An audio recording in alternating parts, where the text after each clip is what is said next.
The manila folder feels thin in Ruth Hartman's hands, too thin to hold the weight of 53 years. But when she opens it in the basement at midnight, illuminated by a single bare bulb, the document inside proves thicker than any lock a property company could install.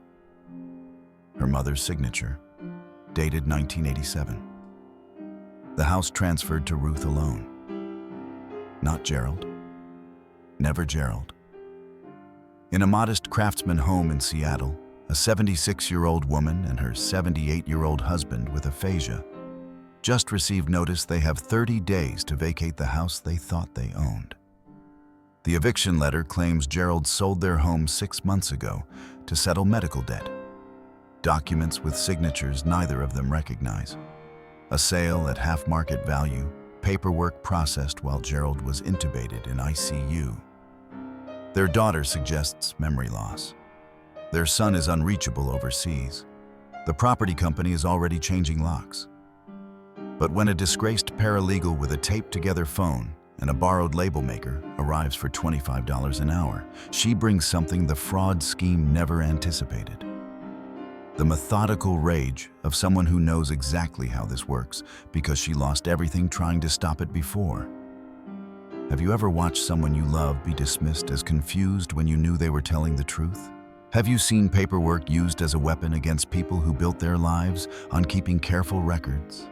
Stay with us to witness how Ruth and Gerald Hartman, armed with decades of organized files, one extraordinary ally, and a neighborhood that refused to look away, transformed from targets of systematic fraud into the evidence that brought it down. This is the story of receipts that mattered more than assumptions, and a forgotten deed that proved some things can't be stolen, no matter how official the paperwork looks. Because sometimes, the most powerful testimony comes from the documents we almost threw away. The doorbell rang at 9:47 a.m. on a Monday, which Ruth Hartman knew because she'd just checked the kitchen clock before refilling Gerald's water glass. He was in the living room doing his exercises, the ones the physical therapist said would help with his right side, the ones that made him grunt with effort and occasionally swear in ways that still startled her after 53 years of marriage. The postal worker held a clipboard and a thick envelope that required her signature. Ruth signed with her arthritic right hand, the pen feeling heavier than it should. The worker wished her a good day. Ruth closed the door and stood in the foyer, turning the certified letter over in her hands. The return address said Apex Property Solutions in professional serif font. She didn't recognize the name. Ruth? Gerald's voice from the living room, clearer than usual. He was having a good speech day. She brought him the water first, routine before crisis, always, and watched him drink it slowly, his left hand steadier than his right. Then she opened the envelope. The words didn't make sense at first. Her brain kept trying to rearrange them into something reasonable. Vacate the premises. Sale completed. Medical debt settlement. 30 days. No, she heard herself say. No, this isn't right. Gerald set down his water glass. She handed him the letter. His eyes moved across the page, then again, slower. When he looked up at her, his face had gone gray. He opened his mouth, closed it, opened it again. The aphasia always got worse when he was upset. No, he managed. No, no, no. Ruth's hands were shaking. She sat down hard on the couch beside him and picked up the attached documents. A sales contract dated 6 months ago, April 15th. Their signatures, or what looked like their signatures, at the bottom. Sale price, $240,000. Medical debt owed, $127,000. Net proceeds, $113,000. Deposited to account ending in 7392. They didn't have an account ending in 7392. Gerald, her voice came out steadier than she felt. Were you in the hospital in April? He nodded, frustrated, pointing at his head, his chest. ICU, he meant. The bad week when they thought they might lose him. You couldn't have signed anything. She was talking to herself now, her librarian's mind organizing facts. You were intubated. Your right hand wasn't working. I was there every day. Gerald grabbed the paper, pointing at the signature with shaking fingers. His face was red. He tried to speak, but only broken syllables came out.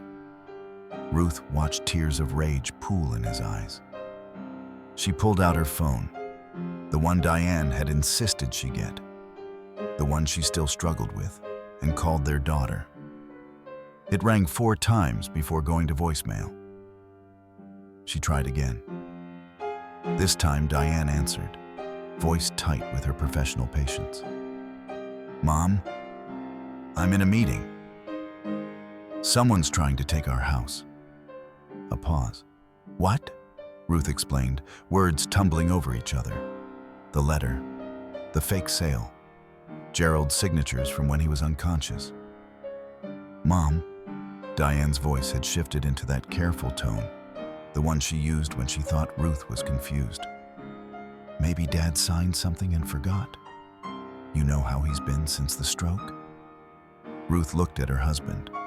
Gerald shook his head violently, mouthing words he couldn't make come out. He didn't forget, Ruth said quietly. I'll call you back tonight. Try not to worry. The line went dead. Ruth sat holding the phone, staring at the eviction notice. 30 days. That night, after Gerald finally fell asleep in his recliner, Ruth went to the basement. She started pulling boxes from the shelves, her careful labels, her decades of filing. Somewhere in here was proof. There had to be proof. At midnight, she found a senior center flyer she'd saved months ago. Document Organization and Estate Services. She circled the name with her pen. Mac Osei. Mac Osei's Honda had a dent in the passenger door and a crack across the windshield that she'd been meaning to fix for 8 months. She pulled up to the Hartman house at 2:15 p.m. on Tuesday, 15 minutes early, because lateness felt like one more failure she couldn't afford. The Craftsman was well maintained, the kind of house that spoke of careful attention over decades. Rose bushes, fresh paint, a ramp leading to the front door that looked recently installed. She grabbed her supplies from the trunk. Plastic file boxes from the dollar store, a label maker borrowed from the library, accordion folders that had seen better days. Her phone, held together with electrical tape, buzzed with a text from the estate cleanout job she was supposed to start tomorrow. She'd have to finish here quickly. Ruth answered the door before Mac could knock, as if she'd been watching from the window. She was small, Chinese-American, wearing reading glasses on a chain and a cardigan despite the warm afternoon. Her handshake was firm. Thank you for coming, Ruth said. I wasn't sure you'd call back. I always call back. Mac followed her inside, noting the walker by the door, the safety bars in the hallway, the medications organized in a weekly pill container on the kitchen counter. An older man sat at the dining table, watching her with careful eyes. His right hand rested awkwardly in his lap. My husband, Gerald. Ruth touched his shoulder gently. He had a stroke 18 months ago. He understands everything, but speaking is difficult. Gerald raised his left hand in greeting. Mac nodded at him, then set her boxes on the table. Mrs. Hartman, before we start, I need to be clear about what I can and can't do. This was the speech she'd practiced, the one that protected her from herself. I'm not a lawyer. I used to be a paralegal, but I don't have my license anymore. What happened? Ruth asked directly. Mac had prepared for this question too, had a vague answer ready about career changes and wanting different work. But something about Ruth's directness, or maybe just exhaustion, made her tell the truth. I worked at a firm called Hendricks & Stone. 18 months ago, I discovered they were facilitating fraudulent reverse mortgages. targeting seniors. She watched Ruth's face. I reported it to the state bar. The firm had better lawyers than I did. They got me for unauthorized practice of law on a technicality. The partners got censures. I lost my license. The silence stretched out. Gerald made a sound, and Ruth looked at him. Some wordless communication passed between them. "And now?" Ruth asked. "Now I organize estates, clean out houses after people die, help families sort paperwork. $25 an hour, cash only." Mac gestured at her supplies. "I can help you organize your documents, create a timeline, identify problems. I cannot give legal advice or represent you. If you need a lawyer, I can help you find one. But I can't be one." Ruth pulled out the eviction notice. "Can you look at this?" Mac took it, and her paralegal brain switched on automatically. She read it once quickly, then again, slowly. Her jaw tightened. "When did this arrive?" "Yesterday." "May I see the attached documents?" Ruth handed over the stack. Mac spread them across the table, and Gerald leaned forward, watching. She found the notary stamp first, April 15th, then cross-referenced it with a hospital discharge summary Ruth had included. "Gerald was in ICU on April 15th, Mac said quietly. "He couldn't have signed this." "That's what I told Diane." Ruth's voice cracked slightly. "Our daughter. She thinks we're confused." Mac pulled out her phone and photographed the documents, her hands rock steady despite the rage building in her chest. She recognized this pattern. She'd seen it before in the files she'd tried to save before they fired her. "Whose name," she asked carefully, "is on the original deed?" Ruth and Gerald looked at each other. I'm not sure," Ruth admitted. "Gerald handled the finances when we were younger, then I took over when he retired. The deed must be somewhere." "We need to find it," Mac said. "Right now." Gerald's desk sat in the corner of their bedroom, a roll-top oak piece that had belonged to his father. Ruth ran her hand along the smooth wood, remembering the day they'd moved it in 30 years ago. Gerald had insisted on carrying it himself, refusing the mover's help. "Everything important," Mac said, gesturing at the desk, "is usually kept close." They started systematically. The top drawer held current bills, paid and organized by month. The second drawer contained tax returns going back 7 years, each in its own labeled folder, Ruth's careful system. The third drawer was deeper, stuffed with decades of mortgage statements, repair receipts, insurance documents.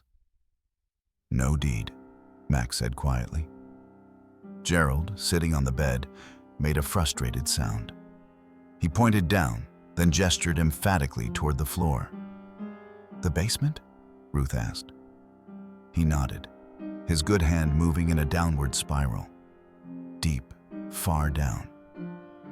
Mac checked her phone. It was already past 7. "Do you have the energy?" "I'm not sleeping tonight anyway," Ruth said.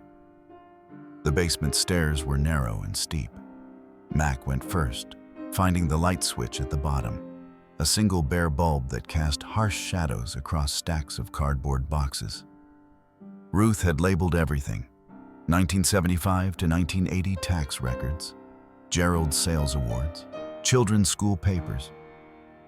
"You kept everything," Mac said, impressed despite herself.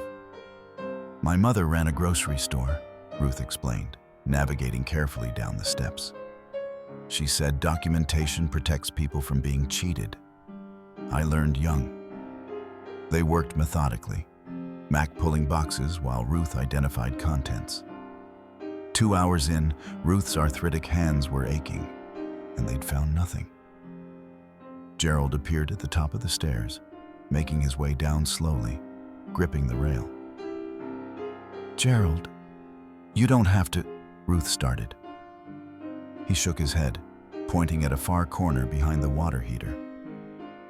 Ruth frowned, then understanding crossed her face. Your father's things. 3 boxes, unmarked, pushed against the wall. Ruth opened the first. Old sales catalogs, business cards, a decades-old briefcase. The second held photographs, letters, Gerald's father's watch. The third was heavier. Inside, wrapped in a plastic bag, was the accordion file. Ruth lifted it carefully. The plastic crinkled as Mac pulled it away, revealing tabs labeled in faded ink. Mortgage original, insurance policies, birth certificates, and one tab that read, Mom's estate, final. Ruth's hands trembled as she opened it. Inside was a thin manila folder. She pulled out the document, and Mac leaned in with her phone's flashlight. Quitclaim deed, dated September 1987. Dorothy Chen, widow of Robert Chen, hereby transfers property at 4728 Maple Street to Ruth Hartman, daughter, in full and without reservation. One signature, one name. Ruth alone.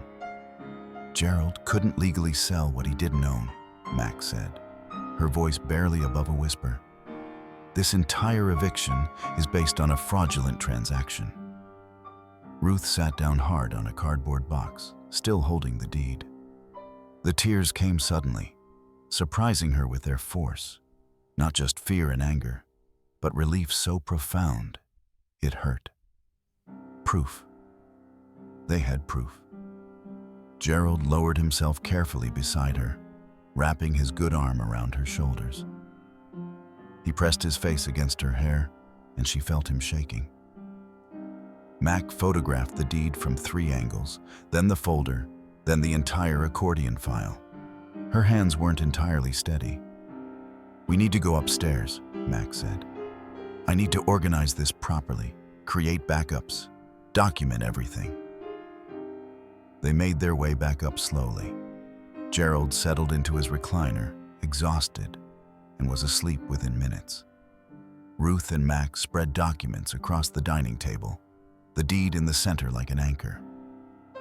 At midnight, Mac was still working, cross-referencing dates, creating a timeline. She looked up to find Ruth watching her from the kitchen doorway. You should sleep, Mac said. So should you. I will. Soon. Mac gestured at the papers. I just need to make sure everything's documented. Ruth brought her coffee, strong and black. Thank you, she said simply. We're not done yet. No, Ruth agreed, but now we have a chance. Mac arrived Thursday at 7 a.m. with supplies borrowed, bought, and improvised. Colored file folders from the dollar store, poster boards from a school supplies sale, sticky notes in 4 colors, a document camera she'd checked out from the library with her old card. Ruth already had coffee brewing. The ritual established itself immediately. Coffee first, strong and silent, both of them gathering themselves for the work ahead. Then Mac cleared the dining table completely, stacking Ruth's carefully arranged mail and Gerald's therapy schedules on the sideboard. We're going to build a visual timeline, Mac explained, taping the first poster board to the wall. Green for legitimate documents you can verify. Red for suspicious ones. Yellow for gaps we need to investigate. Gerald appeared, freshly showered, moving through his morning routine with determined focus. He watched Mac work, then pointed at the paper, at himself, a question in his eyes. Absolutely, Mac said.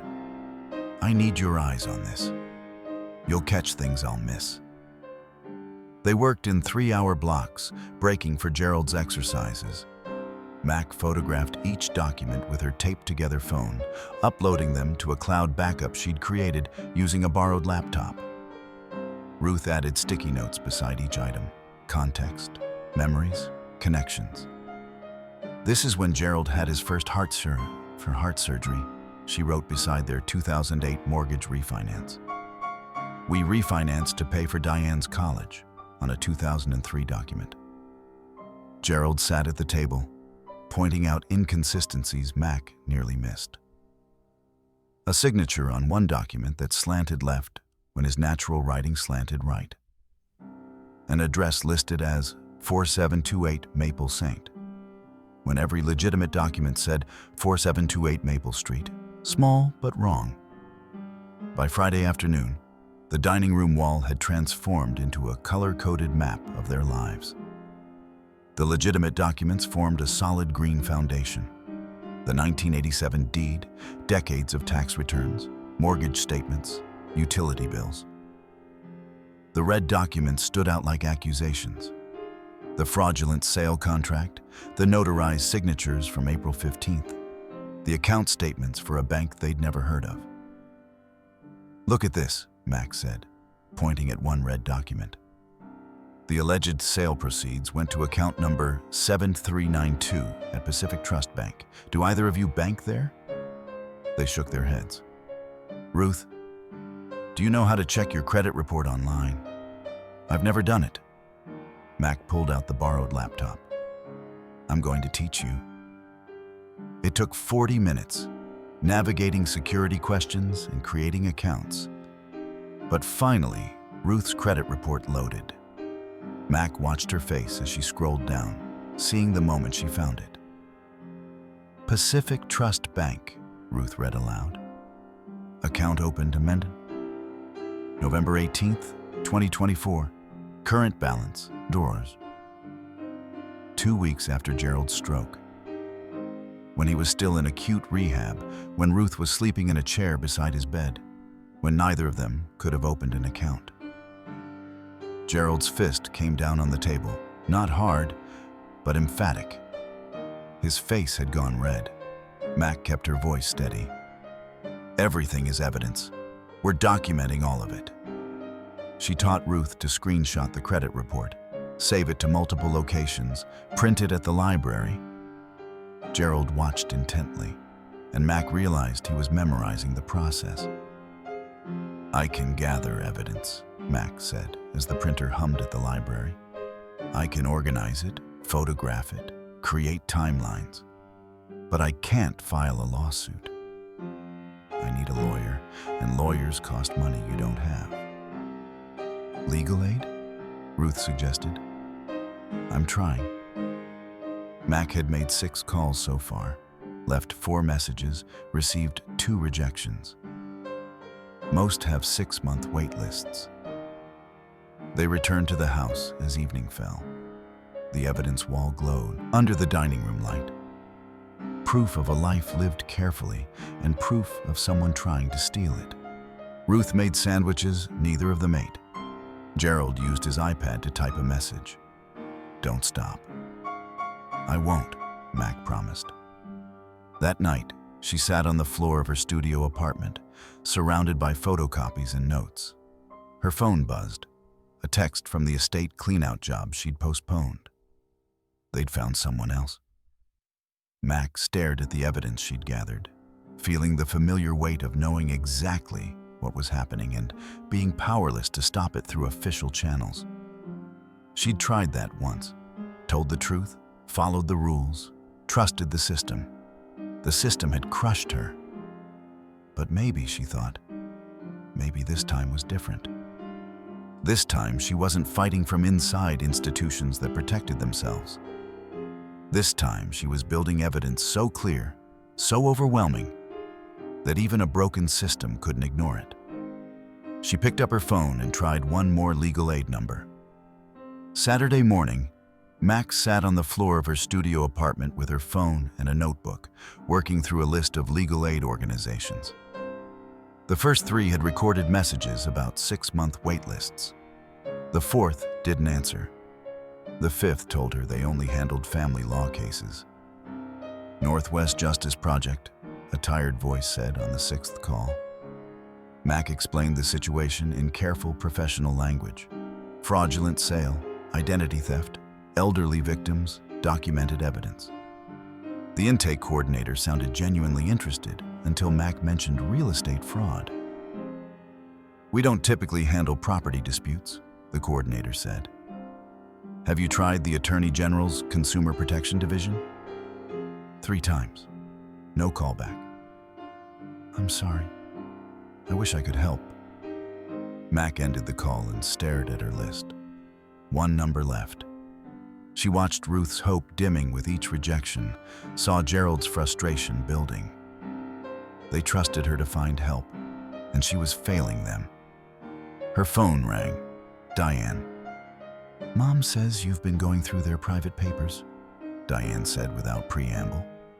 Her voice had that corporate HR tone, professionally concerned, personally judgmental. Your mother hired me to organize their documents, Mac said evenly. People take advantage of seniors all the time. How do I even know you're legitimate? Mac could have explained her credentials, her background, the evidence she'd found. Instead, she said, ask your mother. She heard muffled conversation, then Ruth's voice, clearer than Mac had heard it. She's found evidence your father's identity was stolen. Are you going to help us or not? A long pause. I'll look into it, Diane said finally, and hung up. Sunday morning, Mac arrived at the Hartman house with groceries. She'd been paid cash for yesterday's estate cleanout and could afford eggs, bread, coffee. She told herself it was practical, that they needed to eat while they worked. She didn't examine why she'd chosen foods her own mother used to make. Ruth opened the door before Mac could knock. You don't work Sundays. I found something. Mac unpacked her laptop on the dining table, pulling up the property records database she'd been searching since 3 a.m. The house was allegedly sold to Homestead Holdings WA. I traced the LLC registration. She showed them the screen. Created 3 days before the sale. Registered agent, a UPS store address in Tacoma. No website, no phone listing, no business history. It's a shell company, Mac explained. This is exactly how my old firm operated. Create an LLC, process a fraudulent transaction, dissolve it before anyone notices. They're counting on you being too confused, too scared, or too broke to fight. Gerald picked up his iPad and typed slowly, his left hand deliberate on the screen. Mac waited. The synthesized voice read, "We fight." Ruth touched his shoulder, and something passed between them. 53 years of marriage compressed into a glance. That evening, Mac was photographing the evidence wall when the doorbell rang. A man in a cheap suit carrying a clipboard. Behind him stood a contractor with a toolbox. Property assessment for Homestead Holdings, the man said. We need to evaluate the interior. Mac stepped into the doorway, making herself bigger. Do you have a court order? We own the property. We don't need BMNSA. This property is under legal dispute. Any entry without a court order is trespassing. She pulled out her phone. I'm documenting this interaction. May I see your credentials? The man's jaw tightened. Mac photographed his ID card, his license plate, the contractor's van registration. You're interfering with legitimate business, he said. Please call the police.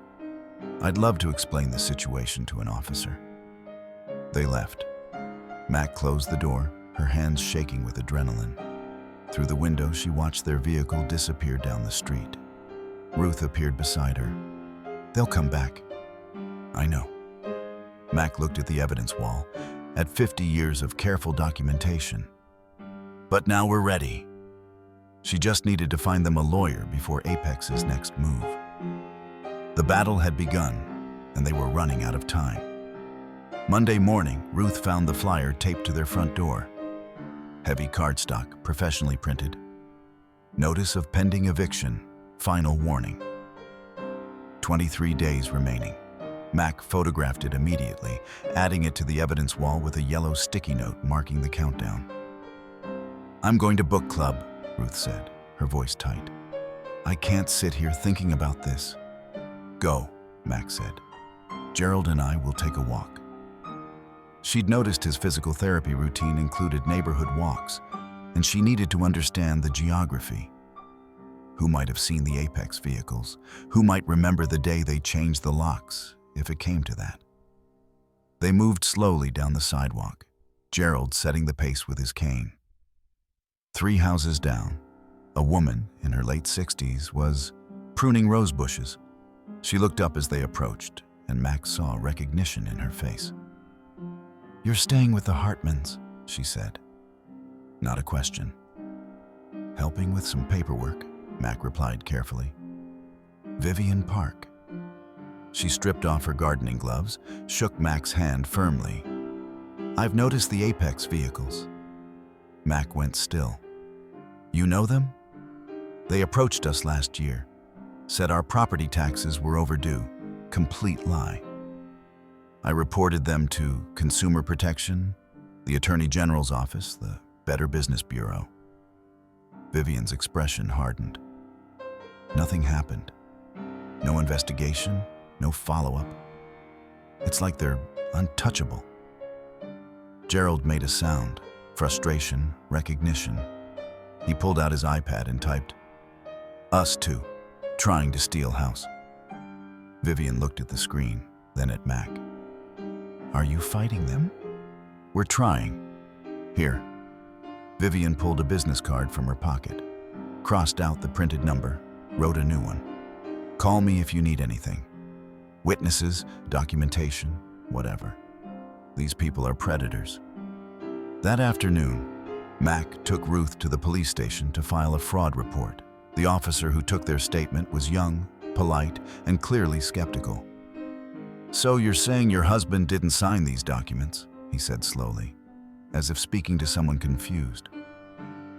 "My husband was intubated in ICU on the date these were notarized," Ruth said, her voice shaking slightly. "He couldn't have signed anything." "Ma'am, at his age, memory issues are common.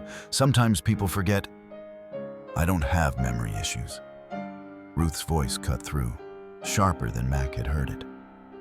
"I have documentation, medical records, photographs, everything." The officer took the report. Mac knew it would go nowhere, but it was evidence that they'd tried official channels. Tuesday morning, Mac drove Gerald to Pacific Trust Bank.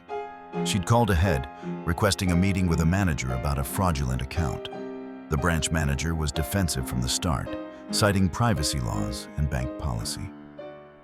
"I'm not asking you to discuss the account," Mac said carefully, staying within her boundaries. "I'm requesting Mr. Hartman's signature card for comparison. He has a right to verify his own signature." It took 90 minutes and a supervisor, but finally, they provided it. Mac laid the signature card beside the fraudulent sale documents. Gerald took a photo with his iPad, then another, zooming in on the obvious differences. The bank's signature showed Gerald's natural right slant, the confident pressure of someone who'd signed thousands of sales contracts. The fraudulent signature tilted left, the letters cramped and uneven, someone trying to copy a signature they'd only seen once. "Evidence," Mac said quietly, teaching him her methodology. "Everything is evidence. Every inconsistency, every impossibility, every lie they told. We document all of it." Gerald nodded, his face set with determination. He typed slowly on his iPad. "They thought I was easy. Target. Stroke made me stupid." "You're not stupid," Mac said. "You're meticulous, and that's going to save your home." They drove back in silence, but it felt different now. Not the silence of defeat, but of purpose. They were building something, piece by piece. Mac just hoped it would be enough. Wednesday morning, Mac's phone rang with a Seattle area code. She answered, expecting another rejection. "This is Sarah Pham from Northwest Justice Project. I'm calling about the Hartman case." Mac's breath caught. "Yes, thank you for calling back. I reviewed your intake notes, identity theft, fraudulent property sale, elderly victims with documentation. Can you meet Friday?" "Absolutely. I'll need a complete evidence packet by Thursday evening. Everything you have, organized, indexed, with a timeline. Can you do that? Yes. Mac was already mentally cataloging what needed to be done. Good. I'll see you Friday at 10. Mac worked through Wednesday night, creating an indexed binder that told the story chronologically. The 1987 deed, Gerald's medical records from April, the signature comparison, the fraudulent bank account, photos of Apex's harassment, property records showing the Shell LLC. Each document got a tab, a summary page, and cross-references to supporting evidence. Ruth helped, typing a detailed statement about their financial history. Every mortgage payment, every refinance, every careful decision. Her arthritis made her hands ache, but she kept typing, and Mac watched her transform the pain of this violation into precise, damning testimony. Gerald used his communication app, recording his statement in careful segments. I did not sign any sale documents. I was not contacted by Apex Property Solutions. I do not have an account at Pacific Trust Bank. My wife Ruth is the sole owner of our home. This is fraud. At 2 a.m. Thursday, Ruth found Mac asleep at the dining table, face down on paperwork. She covered her with an Afghan, stood looking at this young woman who'd asked for nothing except coffee and the occasional sandwich. Diane's voice echoed in her mind. How do you even know she's legitimate? Ruth knew. Mac was legitimate in ways that had nothing to do with credentials. She was fighting for them because it was right, because she'd seen this before and couldn't look away. Ruth hadn't seen that kind of fierce, practical integrity in a long time. Thursday morning, Mac printed everything at the library. She couldn't afford a home printer. Couldn't even afford the printing, really. But she maxed out her debit card anyway. She drove the evidence packet to the legal aid office, then rushed to her afternoon estate cleanout job, a deceased elderly woman's apartment that needed to be cleared by the weekend. She returned to the Hartman's house at 7, exhausted and covered in dust. Ruth was in the kitchen, and the smell hit Mac before she saw the pot on the stove. Ghanaian groundnut soup, rich and familiar. I found a recipe online, Ruth said quietly. You mentioned your grandmother. Mac's throat tightened. She'd mentioned it once, days ago, barely a comment about how she liked her coffee. Ruth had remembered. Ruth had spent her afternoon researching and cooking. Thank you, Mac managed. They ate together, the three of them, and Gerald raised his mug in a small toast. His iPad spoke. Family. Mac's eyes welled up. She hadn't felt like she belonged anywhere since losing her license. Had convinced herself she was better off alone. But this felt like coming home to something she didn't know she'd been missing. Friday's going to go well, Ruth said. More hope than certainty. I can feel it. Mac nodded, not trusting her voice. She was terrified of failing them. Terrified this wouldn't be enough. But for the first time in 18 months, she felt like she was doing something that mattered. Wednesday morning, Mac's phone rang with a Seattle area code she didn't recognize. She answered on the third ring, her heart already bracing for another rejection. This is Sarah Pham from Northwest Justice Project. I'm calling about the Hartman case. Mac straightened in her chair, the borrowed laptop warm against her thighs. Yes. Thank you for calling back. I reviewed your intake notes. Sarah's voice was crisp, but not unkind. Identity theft, fraudulent property sale, elderly victims with comprehensive documentation. Can you meet Friday morning? Absolutely.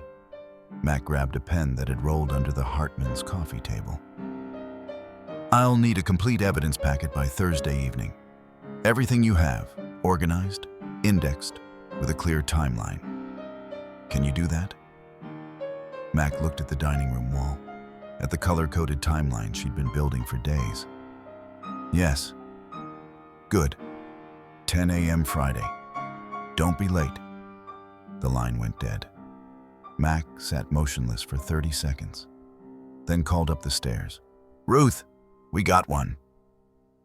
That afternoon transformed into controlled chaos. Mac worked with the systematic intensity of someone who understood this was their only chance.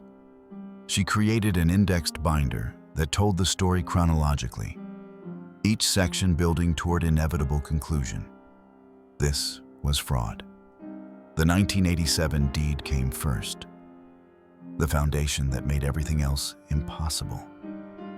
Then Gerald's medical records from April, each page documenting his intubation, his right side paralysis, his inability to hold a pen. The signature comparison came next, the two examples side by side with Mac's careful annotations pointing out the differences. The fraudulent bank account statements, photos of Apex's vehicles at their house, property records showing the Shell LLC. Ruth typed her statement at the kitchen table, her arthritic hands moving slowly across the keys. She wrote about every mortgage payment, every refinancing decision, every careful choice that had built their life in this house. The pain in her fingers made her pause frequently, but she kept typing. Gerald used his communication app to record his testimony in careful segments. His synthesized voice filled the quiet house. I did not sign any sale documents. I was not contacted by Apex Property Solutions. I do not have an account at Pacific Trust Bank. My wife Ruth is the sole owner of our home. This is fraud. Mac listened to the playback 3 times, tears threatening each time. Gerald's cognitive abilities were completely intact. His aphasia affected speech production, not comprehension or memory. Anyone who took 5 minutes to understand that would recognize his testimony's value. At 2 a.m., Thursday, Ruth found Mac asleep at the dining table, her face pressed against a stack of photocopies. She stood there for a long moment, looking at this young woman who'd asked for nothing except coffee and the occasional sandwich. Diane's voice echoed in her memory. How do you even know she's legitimate? Ruth knew. She'd spent 76 years learning to recognize integrity, and Mac possessed the fierce, practical kind that showed up before dawn and stayed past midnight, because walking away would mean abandoning people who needed help. Ruth covered Mac with the Afghan from the couch, then returned to her own typing. Thursday morning arrived gray and drizzly. Mac printed everything at the library. She still couldn't afford a home printer, couldn't really afford the printing, but she maxed out her debit card anyway. She drove the evidence packet to the legal aid office, handed it to a receptionist, then rushed to her afternoon estate cleanout job. She returned to the Hartman's house at 7, exhausted and covered in dust from clearing out a deceased woman's attic. The smell hit her before she reached the kitchen. Ghanaian groundnut soup, rich and complex and achingly familiar. I found a recipe online, Ruth said quietly, not quite meeting Mac's eyes. You mentioned your grandmother made it. Mac's throat closed. She'd mentioned it once, barely a comment about comfort food. Ruth had remembered. Ruth had spent her afternoon researching and cooking. Thank you, Mac managed. They ate together around the kitchen table, and Gerald raised his water glass in a small toast. His iPad spoke. Family. Friday's meeting with Sarah Pham exceeded Mac's cautious hopes. Sarah was 36, sharp-eyed, wearing practical flats and a blazer that had seen better days, the uniform of legal aid attorneys who chose purpose over profit. She reviewed the evidence packet in silence, her expression growing progressively darker. This is textbook fraud, Sarah said finally. The signature analysis alone would be enough, but you've built an overwhelming case. She looked at Mac. This is paralegal level work. Excellent paralegal level work. Mac felt something unlock in her chest. Professional validation from someone who understood what that work required. I'll file an emergency motion to stop the eviction, Sarah continued.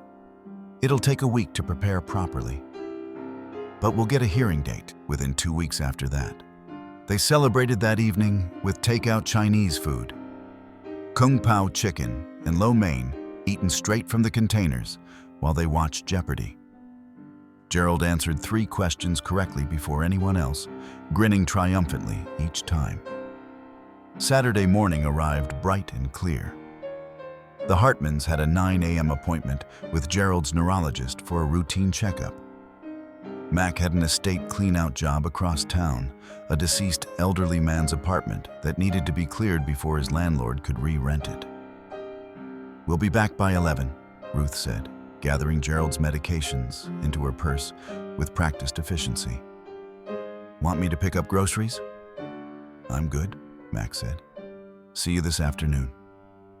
She was elbow-deep in the deceased man's kitchen cabinets, sorting expired canned goods from salvageable ones, when her phone rang. Vivian Park. They changed the locks, Vivian said without preamble. I saw the Apex van pull up at 8:30. They're boarding up windows now. Mac's stomach dropped. Call Ruth. I'm on my way. She abandoned the clean-out job, not even stopping to explain to the building manager. 20 minutes of speed limit pushing driving, and she pulled up to find Ruth sitting on the front porch steps, Gerald beside her, both of them looking smaller than they'd seemed yesterday. The front door had a new deadbolt and a printed notice. Property secured, no trespassing, Apex Property Solutions. My medications? Ruth whispered. Gerald's blood pressure pills. They're inside. Gerald was shaking. Not the tremor from his stroke, but something deeper. His breathing had gone shallow and rapid. Mac recognized the signs of a panic attack, saw how his speech deteriorated when stress overwhelmed him. Focus on my voice, Mac said, kneeling in front of him. You're okay. Ruth's okay. We're going to fix this. Vivian appeared with her house keys. You're staying with me, both of you. No arguments. Mac made 2 phone calls. The first was to Sarah Pham, who answered on Saturday because she always answered. Illegal lockout, Mac said. They secured the property while the Hartmans were at a medical appointment. Sarah's response was immediate and profane. I'm filing for an emergency hearing Monday morning. This just became a much stronger case. The second call was to the police non-emergency line. The responding officer was polite but useless, explaining this was a civil matter requiring a court order. By Saturday evening, the Hartmans were settled in Vivian's guest room, their few possessions limited to what they'd had in the car. Mac claimed Vivian's couch, the evidence binders stacked beside her like a fortress. She lay awake in the dark, listening to the unfamiliar sounds of Vivian's house, terrified that she'd failed them. They'd trusted her, and now they were displaced, sleeping in borrowed beds, separated from 43 years of their lives. Ruth appeared in the doorway, backlit by the hallway nightlight. Can't sleep either? I should have anticipated this, Mac said. You couldn't have known. I should have. Mac sat up. I've seen how these companies operate. I should have warned you they'd escalate. Ruth sat on the arm of the couch. Mac, you're $25 an hour organizing paperwork. You're not responsible for stopping criminals. Then who is? The question hung between them. The central problem that had destroyed Mac's career and was now threatening the Hartmans' home.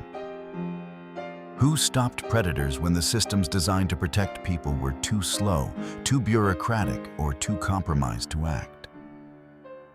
Monday, Ruth said finally. Sarah will get us back in Monday. Mac hoped she was right. Monday morning, Sarah Pham filed the emergency motion with language that left no room for misinterpretation. Illegal lockout of elderly homeowners during pending fraud investigation. constitutes irreparable harm requiring immediate judicial intervention. The hearing was scheduled for Wednesday. 2 days of waiting in Vivian's guest room while Apex controlled access to everything the Hartmans owned. Monday evening, Vivian transformed her living room into something between a war room and a support group. She'd invited 6 other families, all targeted by Apex in the past 18 months. "I'm not usually one for meetings," Vivian said, setting out coffee and cookies as if this were a book club. "But I've watched this company terrorize our neighborhood long enough." The stories emerged slowly, each person initially hesitant, then finding momentum as others nodded recognition. Harold Chen, 81, a retired accountant with precise handwriting. "They sent a letter saying my house was in foreclosure, except I paid off my mortgage in 1998. When I called them, they said their records showed differently. Would I like to pay $8,000 to clear up the confusion?" The Morrison sisters, 73 and 69, still living in their childhood home. A nice young man came to the door saying he needed us to sign a property assessment form for the county. Turned out it was a purchase agreement. We only caught it because our nephew's a real estate agent. Emma Rodriguez, 77, her husband dead, 8 months. They claimed Robert had secretly sold our house before he died. I knew it was impossible. He had dementia, couldn't have signed anything. But they had notarized documents with his signature. Mac listened, taking notes in the margins of her legal pad.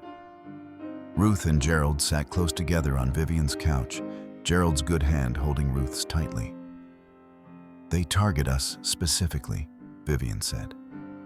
"Elderly homeowners with medical debt, recent widows, anyone they think won't fight back.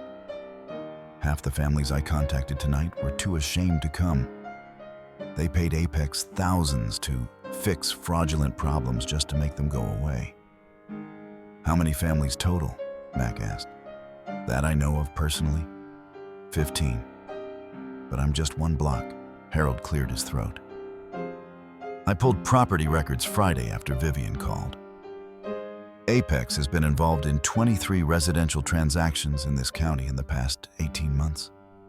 That's 23 families." Mac's paralegal brain engaged fully. "Do you still have those records? Every single one? Dates, sale prices, deed transfers?" Emma leaned forward. "I used to be a court reporter. I know how to research case filings. If any of these families filed complaints, there will be records." "And I," Vivian said with the authority of someone who'd spent 30 years managing teenagers, "am very good at organizing people. We're going to document every single case, and we're going to that hearing Wednesday in force." The energy in the room shifted. What had felt like isolated violations became visible as systematic predation. What had seemed like shameful confusion became evidence of organized crime. "The Hartmans aren't the outliers," Mac said slowly, the pattern crystallizing. "They're the ones who kept good enough records to fight back." Gerald picked up his iPad, typing carefully. The synthesized voice read, "We fight together." By Tuesday afternoon, Mac had cross-referenced Harold's property records with Emma's case research and Vivian's neighborhood canvassing. The pattern was damning. Apex created temporary LLCs for each transaction, targeted owners in specific demographic categories, timed their approaches to moments of maximum vulnerability. "They approached Harold 3 days after his wife died," Mac said, laying out the timeline. "The Morrisons during their mother's cancer treatment. Emma while her husband was in hospice." "Predators," Vivian said flatly. "They identify wounded prey." That evening, Mac updated the evidence wall, now relocated to Vivian's dining room. She added the other family's stories, creating a map of systematic fraud that spanned the neighborhood and beyond. Ruth watched her work, then said quietly, we're not fighting for just our house anymore. No, Mac agreed. We're fighting for all of them. Wednesday morning arrived with unusual clarity. Sharp autumn light that made the county courthouse look less imposing than it was. Mac stood on the steps at 8:30, watching Sarah Pham unload bankers' boxes from her sedan's trunk. "Help me carry?" Sarah asked, and Mac took 2 boxes without hesitation. Inside, the courthouse smelled like floor wax and anxiety. They secured a small conference room where Sarah arranged her materials with the precision of someone who'd done this hundreds of times. The evidence binders Mac had created formed the foundation, supplemented by Sarah's legal briefs and case citations. At 9:15, Ruth and Gerald arrived. Gerald wore a navy suit that had hung in their closet for 2 years, the fabric loose across his shoulders. Ruth had chosen a pale blue blouse and her mother's jade pendant. They looked terrified and determined in equal measure. "Remember," Sarah said, gently, "you're telling the truth. That's all you need to do." The courtroom filled quickly. Vivian claimed the front row, flanked by Harold and Emma. Behind them sat the Morrison sisters and 3 other families Mac recognized from Monday's meeting. Daniel Kraus arrived at 9:50, carrying a single leather portfolio and projecting bored confidence. Judge Patricia Mendoza took the bench at 10 sharp.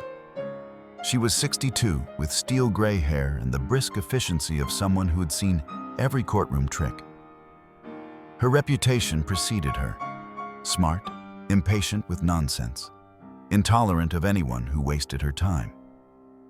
Sarah stood. "Your Honor, this emergency motion seeks to halt an illegal eviction and restore my clients to their rightfully owned home. The evidence will show systematic fraud targeting elderly homeowners." She walked through it methodically. The 1987 deed. Gerald never owned the property, couldn't have sold it. Medical records proving his hospitalization during the alleged signing. The signature analysis showing obvious forgery. The fraudulent bank account opened while Gerald was in ICU. Kraus objected repeatedly. Hearsay, improper foundation, lack of authentication. Judge Mendoza sustained some objections, overruled others. But Mac watched her take notes, her pen moving steadily across the yellow legal pad. When Sarah finished, Kraus stood with theatrical weariness. "Your Honor, this is a simple contract dispute being dressed up as fraud. Mr. and Mrs. Hartman entered into a legitimate agreement to sell their property. The documents were properly notarized. Now they have seller's remorse." He paused, letting the implication settle. Elderly couples often experience memory difficulties. They forget conversations, misremember decisions. It's understandable, but it doesn't constitute fraud. Ruth's face went pale. Mac felt rage crystallize in her chest, the calculated cruelty of dismissing competent adults as confused children. "The notarization itself is suspect," Sarah countered. "Mr. Hartman was physically incapable of signing on that date. We have hospital records, photographs, medical testimony, all of which could be misremembered or misinterpreted," Kraus said smoothly. "Your Honor, my clients followed proper procedures. They have documentation. If the Hartmans claim they didn't understand what they signed, that's regrettable. But it doesn't invalidate the contract." Judge Mendoza leaned forward. "Counselor, are you suggesting your clients purchased property from someone who didn't own it?" Kraus barely hesitated. "The deed was recorded in both names at one point. These are complex property issues." "The deed has never listed Mr. Hartman," Sarah interrupted. "Not once in 38 years. Then perhaps there was an error in recording. Or perhaps your clients engaged in fraud." Judge Mendoza's voice cut through. "I'll hear testimony. Ms. Pham, call your first witness." Sarah looked at Ruth. The petitioner calls Ruth Hartman. Ruth stood slowly, smoothing her skirt with trembling hands. Gerald reached out, squeezing her fingers briefly. She walked to the witness stand with her head high, and when the clerk asked her to state her name, her voice carried clearly through the courtroom. Ruth Hartman, and I'm here to tell you exactly what happened to my home. Ruth's hands shook as she placed them on the witness stand's wooden rail. But her voice remained steady.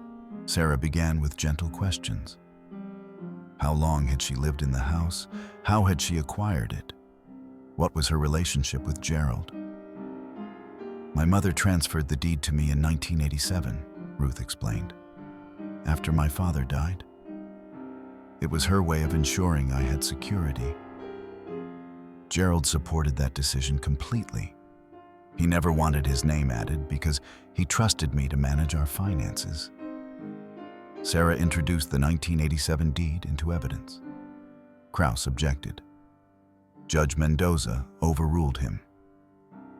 Tell the court about receiving the eviction notice, Sarah prompted. Ruth described the certified letter, the confusion and terror, Gerald's inability to speak through his panic. I knew immediately something was wrong. Gerald was hospitalized in April. He couldn't hold a pen. He was intubated for 5 days. Did you or your husband authorize anyone to sell your home? Never. No one contacted us about any sale. Krause's cross-examination was surgical. Mrs. Hartman, your husband has aphasia, correct? He struggles to communicate? He struggles to speak, Ruth corrected. His mind is completely clear. But you make most decisions for the household now? We make decisions together. We always have.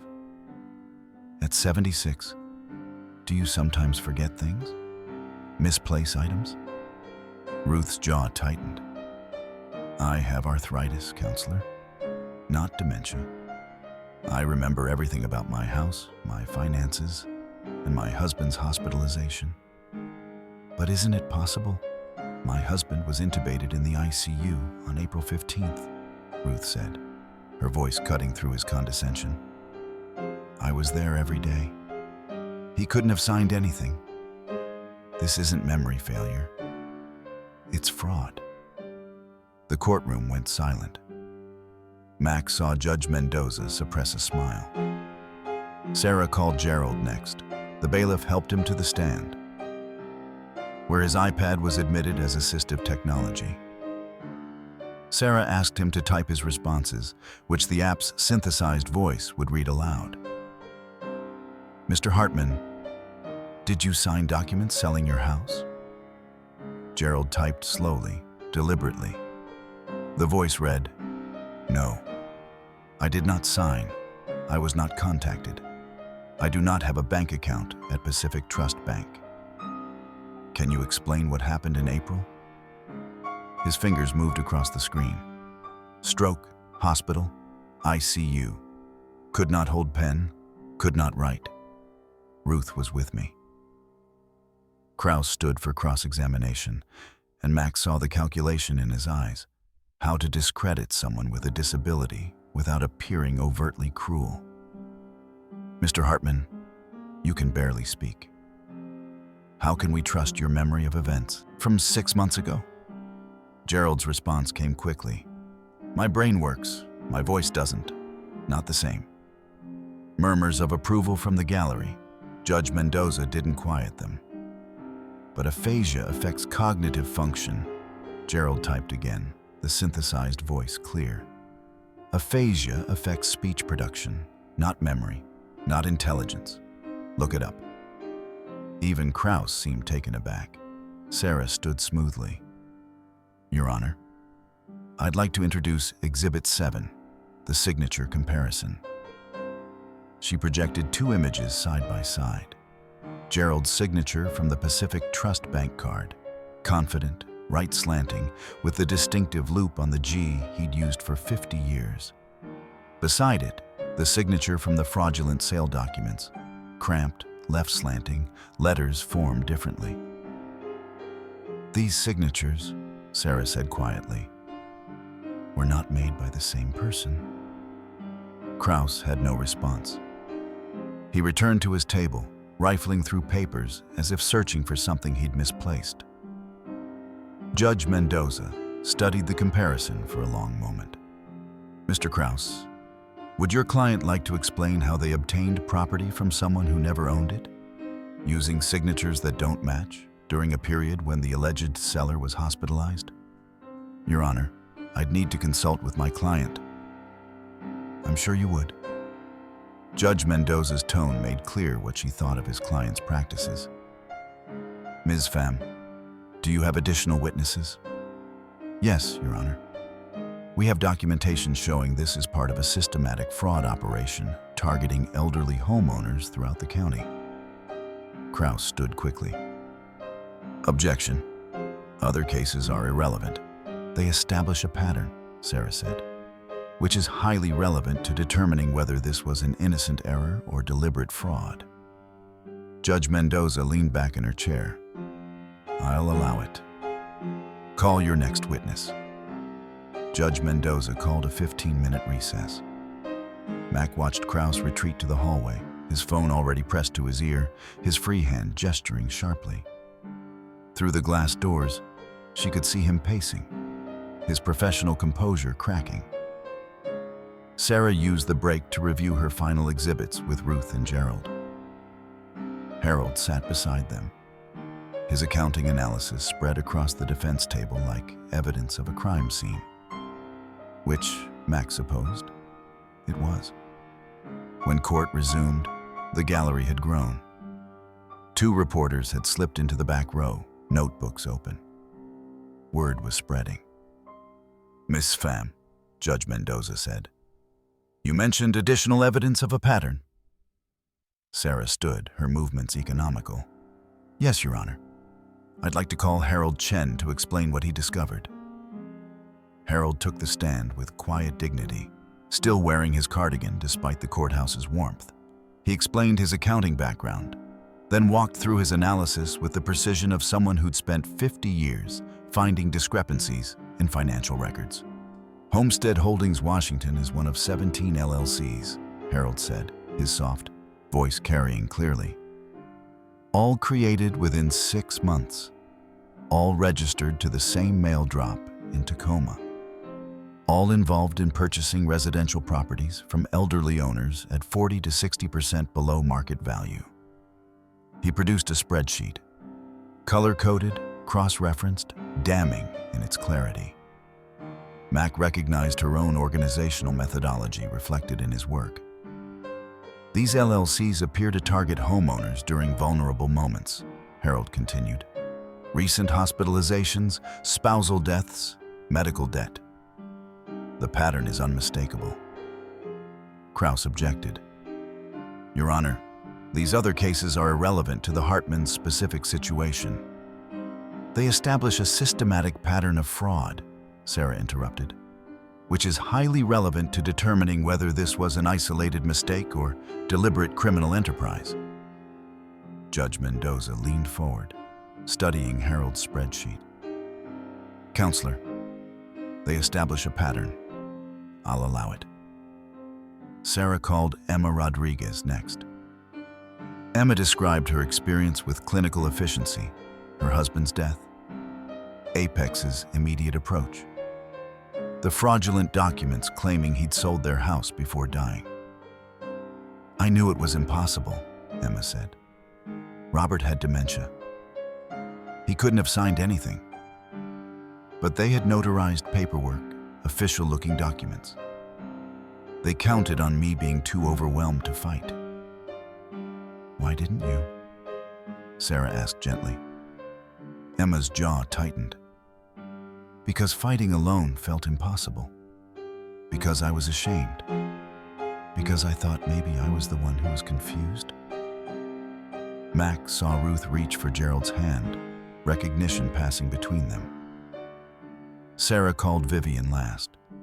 Vivian described Apex's approach to her, the false claims about tax debts, the high-pressure tactics, the threats disguised as helpful urgency.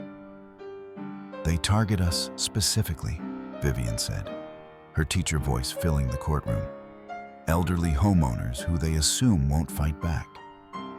They rely on our shame, our isolation, our fear of being seen as incompetent.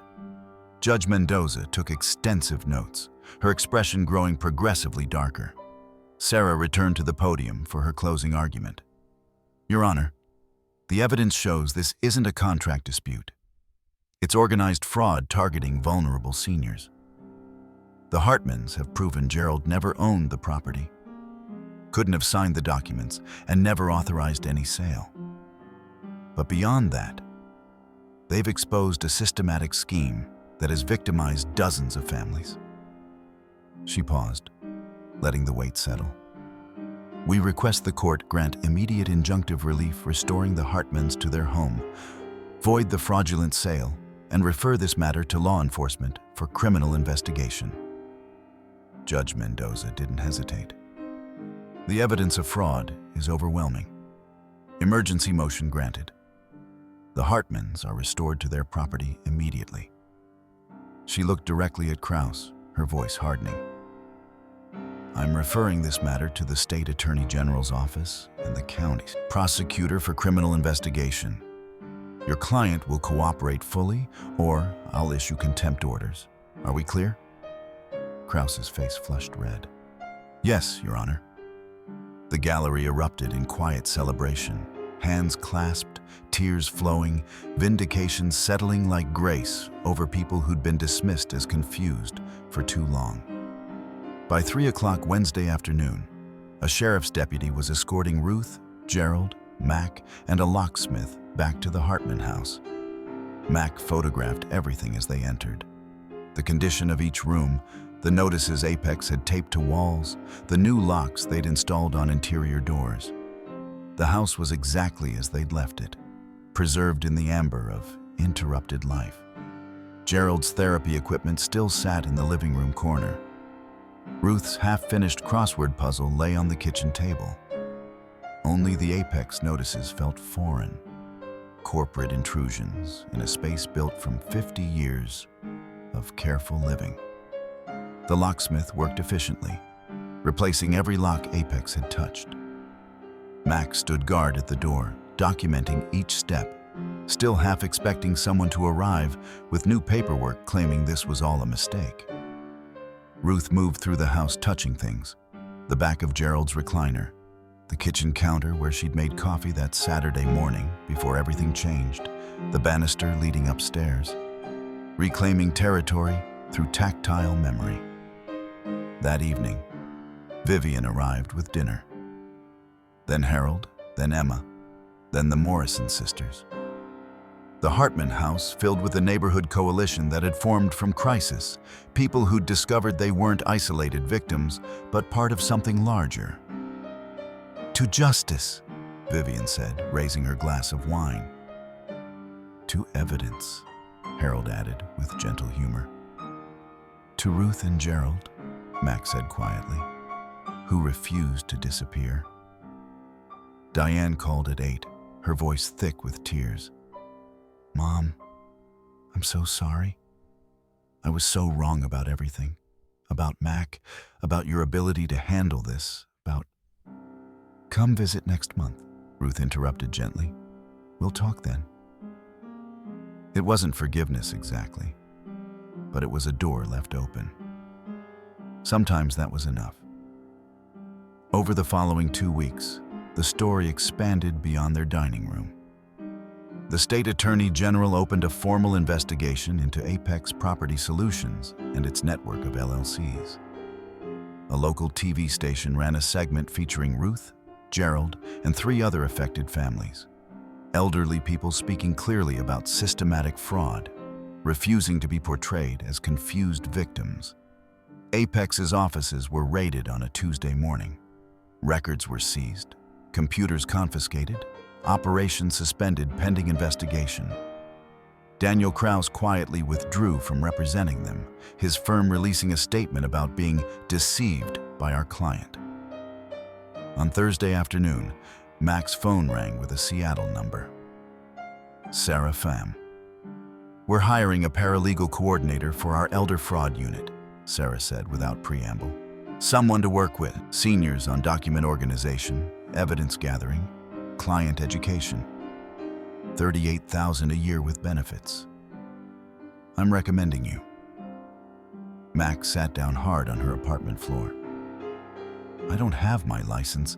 This isn't legal practice. It's exactly what you did for the Hartmans. Teaching people to advocate for themselves, organizing evidence, building cases. You'd be perfect." Mac cried on the phone, not caring that Sarah could hear. Purpose, steady income, health care. A way back into the work that mattered, on her own terms. Ruth and Gerald began the slow work of emotional recovery. Gerald's speech actually improved as his stress decreased, words coming more easily, frustration diminishing.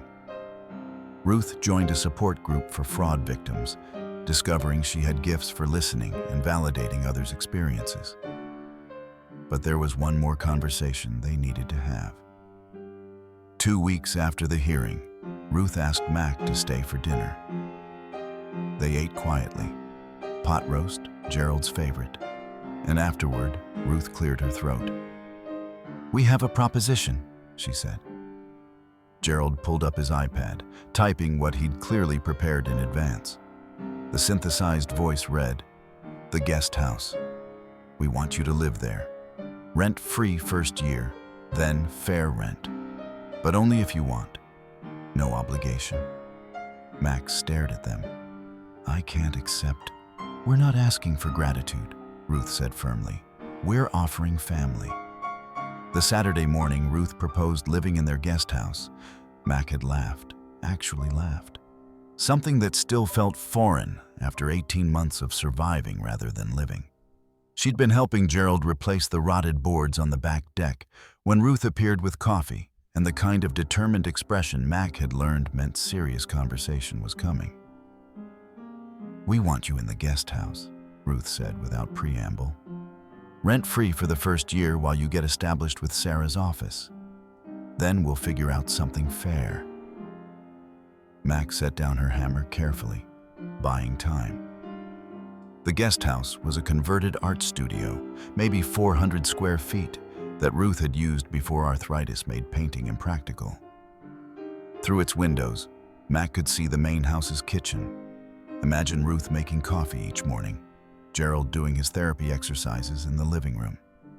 "I can't accept charity," Mac said quietly. Gerald picked up his iPad, typing with increasing speed now that his anxiety had lessened. The synthesized voice read, "Not charity, fair exchange. You gave us tools to fight. Let us give you place to rest." Ruth sat beside Mac on the deck stairs, their shoulders touching. "When my mother gave me this house, she said something I didn't understand until now. She said property isn't about ownership. It's about having a place where you're allowed to exist without proving you deserve it." Mac's throat closed. She'd spent a year and a half proving herself, over and over, in dollar store supply runs and borrowed equipment and careful boundaries. The idea of just existing, without justification, felt impossibly generous. "I don't know how to say yes," Mac admitted. "Then just say okay," Ruth suggested. So Mac did. Now, 3 months later, Mac painted the guest house trim while Gerald steadied the ladder with his stronger left hand. Inside, Ruth hung curtains she'd sewn from fabric Mac had admired at a craft store. The renovation had become their summer project, all three of them working in comfortable silence, punctuated by Gerald's increasingly frequent words. "Looking good," Gerald said, his speech clearer now. The doctors said stress reduction helped, but Mac suspected it was also about having purpose beyond recovery. That evening, they celebrated with dinner on the back patio. Vivian brought her famous potato salad. Harold contributed homemade pie. Emma arrived with a framed photo of them all at the courthouse steps after their victory. The Morrison sisters brought wine, declaring it was never too early for celebration. Diane video called from Seattle, toasting with her own glass. "I'm proud of you, Mom. All of you." Her voice still carried hesitation. But Ruth had said reconciliation was a process, not an event. Sarah Pham stopped by with a housewarming gift. A professional label maker, upgrade from Mac's borrowed library version. "For your new office," she said, grinning. Even Marcus called from Singapore, apologizing for his absence, promising Christmas visits that Mac suspected wouldn't happen. But his presence on the screen mattered to Ruth, so Mac smiled and waved. As the summer light faded and conversation split into smaller groups, Mac stood apart for a moment, taking in the scene. This wasn't the family she'd imagined building. No biological connections, no shared history beyond crisis. But watching Ruth laugh at Vivian's story while Gerald refilled water glasses, seeing neighbors who'd become allies, who'd become friends, Mac realized she'd been wrong about what family meant. Family wasn't who raised you. Family was who showed up when you needed them and let you show up when they needed you. Family was built through documents organized on dining room tables and evidence gathered at midnight and belief offered when everyone else was ready to dismiss. Gerald caught her eye and raised his glass. "To Mac," he said clearly, "our hero." Mac shook her head, tears threatening. "You saved yourselves. I just helped you remember you could."